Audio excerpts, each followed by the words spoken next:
పెన్షన్దారులు పెద్దవాళ్ళు, వాళ్ళు విశ్రాంతి ఉద్యోగులకు సంబంధించి మీరు పెద్ద నిరాహార దీక్ష చేశారు ఇక్కడ మన ఇంద్రాబాద్ దగ్గర. దాని మీద నాకు తెలిసి కాటిపల్లి వెంకటరమణారెడ్డి గారు జనవరి 5వ తారీఖున అసెంబ్లీలో దీని మీద చర్చించారు. ఒక్కొక్కరికి దాదాపుగా నాకు తెలిసి 50 నుంచి 60 లక్షల దాకా రావాలి. అలాగే దాదాపుగా 20,500 మంది విశ్రాంతి ఉద్యోగులు ఉన్నారనేది ఒక లెక్క తెలిసింది. అంటే 23 నుంచి 22,000 అట్లా ఉన్నారని. సో ఏంటి సార్ మరి వాళ్ళ మీద మీరు మంచి పోరాటంలో వాళ్ళు మీకు సపోర్ట్ చేశారు. సో ప్రభుత్వం దగ్గర నన్ను కోసుకు తిన్న రూపాయి లేదని రేవంత్ రెడ్డి గారు కుండబాదలు కొట్టాడు. సో ఎలా సాధ్యం ఇవన్నీ? నేను ఇప్పుడు 6 గ్యారెంటీలలో సగం కూడా పూర్తి కాలేదు, 420 హామీలు సంగతి అక్కడ పక్కన పెట్టేసండి. మరి ఇప్పుడు వీళ్ళ పరిస్థితి ఏంటి? దాదాపుగా 73,000 మంది విశ్రాంతి ఉద్యోగులు చనిపోయారు అనేది కూడా ప్రాథమికంగా లెక్కలు వస్తున్నాయి. రాత్రి నేను లైవ్లో పాప ఆయన ఎవరో మన చంద్రమౌళి గారు అనే ఉద్యోగం మాట్లాడారు. చాలా దారుణం, కరీంనగర్ నుంచి. నాకైతే బాధ అనిపించింది. అవును, కష్టాలు చెప్పుకున్నారు వాళ్ళు. తల్లిదండ్రులుగా మేము పిల్లల మీద ఇంకా ఆధారపడాలంటే మాకు వచ్చే పెన్షన్ కూడా మీ ఈఎంఐలకు పోతుంటే మాకు రావాల్సినవి కూడా ఇవ్వకపోతే ఏంటి అనేది ఉన్నది. గత ప్రభుత్వం మోసం చేసింది, ఈ ప్రభుత్వం మోసం చేస్తుంది అని మాట్లాడుతున్నారు. ఏంటి సార్ మరి ఏం న్యాయం చేద్దాం అనుకుంటున్నారు మీరైతే? రిటైర్మెంట్ ఉద్యోగులకు ఈ వయసులో ఆ బాధ పెట్టడం కరెక్ట్ కాదు. ఇప్పుడు వాడు సర్వీస్లో ఉన్నప్పుడు అంటే నెల నెల జీతం వస్తుంది, ఏదో అన్ని సర్దుకుంటే వ్యవస్థ నడుస్తుంది. కానీ ఆ కరెక్ట్ టైంలో ఎందుకంటే వాళ్ళకి 3 బాధ్యతలు ఉంటాయి ఇప్పుడు రిటైర్మెంట్ అయిన తర్వాత. ఫస్ట్ పిల్లల పై చదువులు, అవును సార్. రెండోది పిల్లల పెళ్ళిళ్ళు, మూడోది ఆరోగ్యం. ఎగ్జాక్ట్లీ మెయిన్ ఈ మూడు. ఆ మూడుకి నరకం అనుభవిస్తున్నారు. అవును సార్. ఇప్పటిదాకా పిల్లల్ని పెంచింది ఒక ఎత్తైంది, పెళ్లి చేయలేకపోతున్నామని. ఇప్పటిదాకా చదివిన చదువు గ్రాడ్యుయేషన్ మాస్టర్ చేపిద్దామంటే లేదు, పై చదువులు పంపిద్దామని లేదు, నరకం అనుభవిస్తున్నారు. మనశ్శాంతి లేకపోవడం ఒకటి, ఆరోగ్యం చెడిపోతుంది. రెండోది ఏంటంటే, ఫస్ట్ పాయింట్ ఏంటంటే, ఇప్పుడు ఒకవేళ ఇతను డబ్బులు లేవు అన్నప్పుడు నన్ను కోసుకున్నా అన్నప్పుడు మీ అన్నదమ్ముల ఇప్పుడు 2 సంవత్సరాల నుంచి ఐటీ రిటర్న్స్ తీయండి. అనుముల బ్రదర్స్,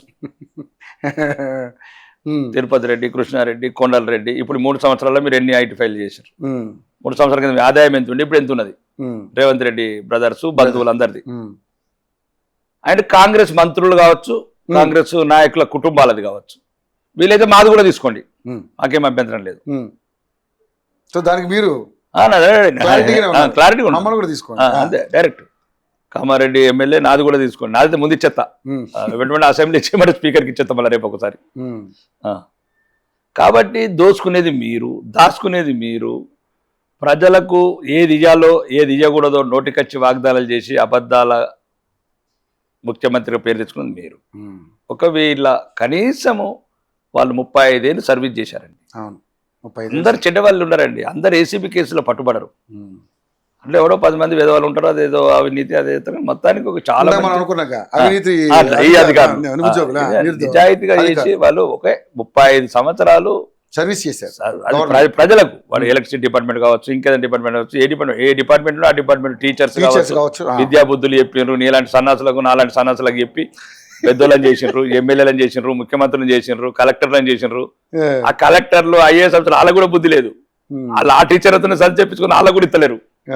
తల్లిపాళ్ళ దగ్గర రొమ్ము కుది రకం. ముఖ్యంగా అధికారులు ఎక్కువ ప్రమేయం ఉంటుంది రాజకీయ నాయకుల కన్నా.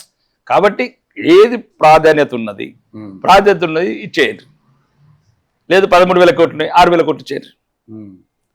లేదు మీ కాంట్రాక్టర్లకు మళ్ళీ ఇచ్చుకోండి. ప్రాబ్లం ఏంది? వాళ్ళేమో 15% ఇస్తున్నారు, వీళ్ళు రూపాయి ఇవ్వలేరు. పాపం వీళ్ళేమో అప్పటికి అప్పో చేసుకుని ఈఎంఐలతో వీళ్ళు ఉంటారు. వీళ్ళకి ఎక్కడైతే కమిషన్లు వస్తాయి, పర్సెంటేజ్లు వస్తాయి, ఆ బిల్లే పాస్ చేస్తారు. మళ్ళీ పాత క్లియర్ చేయకముందు కొత్త అప్పులు చేస్తారు. అంటే మీనింగ్ 2,500 కోట్లు అప్పు చేశారు. కిందనే మళ్ళీ ఉప ముఖ్యమంత్రికి 6 కోట్లతో క్యాంప్ ఆఫీసు. అప్పు ఎందుకు చెప్తున్నారు? ఆడంబరాలకు ఎందుకు పోతున్నారు? నేను పేపర్లో 2,500 ఏమో అప్పు తీసుకున్నారు ఆర్బీఐ నుంచి. దాని కిందనే ఉప ముఖ్యమంత్రికి మదిరలనేమో కోటిన్నర రిపేరు, 4.5 కోట్లతోనే మళ్ళీ ఖమ్మంలో క్యాంప్ ఆఫీస్. ఎన్ని వద్దులు ఉంటుంది ఉప ముఖ్యమంత్రి? 5 ఏళ్ళు. ఈ 6 కోట్లతో ఫీజులకు రీఎంబర్స్మెంట్ అని ఇవ్వండి. అసలు ఎందుకు సార్ డబ్బులు ఇలా వేస్ట్ చేస్తున్నారు? అదే అంటారు. నేను అనేది ఏంటంటే మెస్సీ వచ్చాడని 100 కోట్లు ఖర్చు పెడతారు, మరి అందాల పోటీలో ఇంకో 100 కోట్లు ఖర్చు పెడతారు. ఏంటి సార్ ఇది? ఇప్పుడు పిల్లలు మరి ఇంకా ఈ రిటైర్డ్ ఉద్యోగులతో పాటు చాలా దారుణాలని ఏది ఆ ఫీజు రింబర్స్మెంట్ లేవు పిల్లలకు, వాళ్ళకి సర్టిఫికెట్లు ఇస్తలేరు, వాళ్ళ కాలేజీలో నిలబెడుతున్నారు, వాళ్ళ ముంగట అవమానం అవుతున్నారు. వాళ్ళ కాలేజీ వాడు కూడా నడపాలి కదా, వాడు సాలరీస్ ఇవ్వాలి, పవర్ బిల్ కట్టాలి, వాడిని కూడా ఏమని లేకుంటున్నాం మేము. మా దగ్గర కూడా రోజు 100 కేసులు వస్తాయి. ఇవి సార్ సర్టిఫికేట్ ఇస్తలేరు అది ఇస్తలేరు. వాడేమంటాడు ఫోన్ చేస్తే సార్ గవర్నమెంట్ నుంచి బకాయిలు రావట్లేదు మేము ఎక్కడికి వెళ్ళి సార్ అంటే దారుణం ఇప్పుడు మేము ఏదైనా చెప్పుదామంటేనేమో వాళ్ళని కాలేజీ మూసేస్తాడు. మేము ఏదైనా కోపంగా వచ్చినామంటే కాలేజీ మూసేస్తాడు. కాలేజీ మూసేస్తే మళ్ళీ ఉన్న పిల్లల భవిష్యత్తు పోతుంది. ఇప్పుడు ఆడినండి సార్ కాలేజీ నడపాలంటే నడుపుతాను, మూసేయమంటే మూసేస్తాను మీరు సర్టిఫికేట్ ఇస్తే. ఎందుకంటే ఇప్పుడు నాకు టీచర్లకు సాలరీ ఇవ్వాలి, స్వీపర్లకు సాలరీస్ ఇవ్వాలా, పవర్ బిల్ కట్టాలా, ఇవన్నీ కట్టాలి కదా సార్. నేను కడితేనే కదా చదువు చెప్పగలుగుతాను వాళ్ళకు.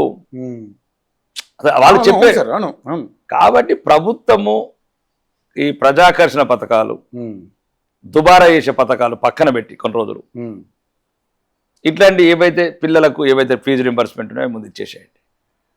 పథకాలు పక్కన పెట్టడానికి పక్కన పెట్టారు సార్ ఆల్రెడీ. అక్కడ ఎవరు ఇంకా కొన్ని ప్రజాకర్షణ ఉదాహరణకు ఫర్ ఎగ్జాంపుల్ కొన్ని ఉన్నాయి. ఉదాహరణకు రియల్ పేదవాళ్ళు 30 లక్షల మందే ఉన్నారు తెలంగాణలో, కానీ 1,10,00,000 మందికి రేషన్ కార్డ్స్ ఇచ్చారు. అట్లా అది ఏం చేయండి మీరు, దాని వల్ల పేద కొంతమంది ఎందుకు తీసుకుంటున్నారంటే ఈ ఫీజు రియంబర్స్మెంట్ ఒకటి అండ్ ఆరోగ్యశ్రీ ఒకటి, హెల్త్ కార్డు మీరు సెపరేట్ చేయాలి. అది ration card, health card, education card. దానివల్ల ఏమవుతుంది, సగం మంది బియ్యం ఆనే అమ్మేసుకుంటున్నారు, వాడు తినడు అది. కానీ ఇప్పుడు బియ్యం అయితే తింటున్నారు సార్. నేనైతే సగం మంది కాంగ్రెస్ గవర్నమెంట్ సగం మంది అంటున్నాను, మళ్ళీ మీకు అదే చెప్తున్నాను. సగం మంది 54 లక్షల మంది తింటున్నారు. 1,08,00,000 కార్డ్స్ ఉన్నాయి. మళ్ళీ మీకు అదే చెప్తున్నాను, మీరు నేర్చుకోండి, అది మొత్తం తెలుసుకోండి. తెలంగాణ జనాభా ఎంత ఉంది? తెలంగాణ జనాభా 3,50,00,000. తెలంగాణ ఈరోజు రేషన్ ఇచ్చేది 3,40,00,000 మందికి రేషన్ ఇస్తున్నాం. అంటే మొత్తం రేవంత్ రెడ్డి, రాకేష్ రెడ్డి కూడా రేషన్ కార్డు తింటున్నాము. ఇంకా మేము కూడా పేదలమే. మర్చిడేస్ కార్లు ఎటు పోయినాయో, బంగారు దుకాణాలు ఎటు పోతున్నాయి. మరి బంగారు దుకాణాలు ఖాళీగా ఉంటలేవు, మర్చిడేస్ కారు షోరూమ్లు ఖాళీగా ఉంటలేవు, షాపింగ్ మాల్ ఖాళీగా ఉంటలేవు. మరి వీళ్ళందరూ కూడా రేషన్ కార్డు ఇస్తే ఎట్లండి? నేను అరువులకి ఇవ్వండి, అనర్హులకు అరికట్టండి. అరువులకి అదే అరువులు మాక్సిమం 29 లక్షల నుంచి 50 లక్షల మంది ఉన్నారు. అయితే కొందరు ఏం తీసుకుంటున్నారంటే వాళ్ళకి బియ్యం అవసరం లేదు ఓపెన్గా చెప్తున్నారు మాకు, కానీ వాళ్ళ పిల్లలకు రియంబర్స్మెంట్ పనికి వస్తుంది ఇదే కార్డు. రేషన్ కార్డు లింక్ పెట్టారు, అది అప్పుడు ఎప్పుడో పెట్టారు, కానీ ఇప్పుడు మార్చాలి అది. ఎడ్యుకేషన్ కార్డు అంటే ఎడ్యుకేషన్ కార్డు ఇంకా ఆదాయాన్ని పెంచాలి. సుమారు ఇప్పుడు రేషన్ కార్డుకు 3 లక్షలు ఉంది అనుకుందాం, ఎడ్యుకేషన్ కార్డుకి 8 లక్షల ఆదాయం పెట్టాలి. హెల్త్ కార్డుకి 20 లక్షలు పెట్టాలి. హెల్త్ ప్రతి ఒక్కరికి ఇంపార్టెంట్ కాబట్టి హెల్త్, ఎడ్యుకేషన్ ప్రయారిటీ ఇవ్వండి. సో మీ ప్రభుత్వం కలిస్తే ఇలాంటి తప్పక ప్లాన్ చేస్తామండి, 100 ప్లాన్ చేస్తాం. నేను ఒకవేళ అట్లాంటి ప్రభుత్వంలో మాత్రం నా చర్చలను పెడతాను. ఎందుకంటే ఒక మధ్యతరగతులకు ఆరోగ్యం అన్నిటికన్నా ఇంపార్టెంట్ అయింది. చాలా ఒక ఫస్ట్ హాస్పిటల్స్ మీద ప్రయారిటీ ఇవ్వాలా, గవర్నమెంట్ హాస్పిటల్ కట్టాలా, నిమ్స్ లాంటి ఇంకో 10 కట్టాలా, గాంధీ లాంటి ఇంకో 10 కట్టాలా. 10 ఏళ్ళు అయింది ఒక హాస్పిటల్ ఒకటి చూపి, 12 ఏళ్ళు అయింది తెలంగాణ వచ్చి. అదే సార్ వీళ్ళు 10 లక్షలు కూడా 12 సంవత్సరాల నుంచి ఒక్క హాస్పిటల్ చూపియండి, ఒక్క హాస్పిటల్. ఆ 4 మొదలు పెట్టి ఇప్పుడు కంప్లీట్ అవుతలేవు 7 ఏళ్ళ నుంచి. కాబట్టి ఏది ఇవ్వాలా, ఏది ఇవ్వకూడదు. మౌలిక వసతులు, బిల్లు ఇవ్వరు, బాత్రూమ్లు కడితే బిల్లు ఇవ్వరు, స్టేషనరీకి డబ్బులు ఇవ్వరు, మన బడి మన ఊరు అని ఒకడంటాడు, అమ్మ ఆదర్శపరచని ఒకడంటాడు. మంచిగా మౌలిక వసతులు చేసి, ఆట క్రీడా స్థలాలు చేసి, అన్ని రకాల ప్రొటెక్షన్ చేస్తే ప్రైవేట్ స్కూళ్ళకి ఎవరు పోతారండి? ఇంటిగ్రేటెడ్ స్కూల్స్ అంటారు కానీ పేరుకి అదొకటి. ఇప్పుడు అది కదా ఇంటిగ్రేటెడ్ అదొకటి. నేను చెప్తున్నది ఎక్కడి నుంచి డైవర్షన్ చేయాలి, రేవంత్ రెడ్డి పైన డైవర్షన్ పాలిటిక్స్. కాబట్టి నేను అనేది ఏంటంటే విద్యకు, వైద్యానికి ముందు వ్యవసాయానికి ప్రాధాన్యత ఇవ్వాలి.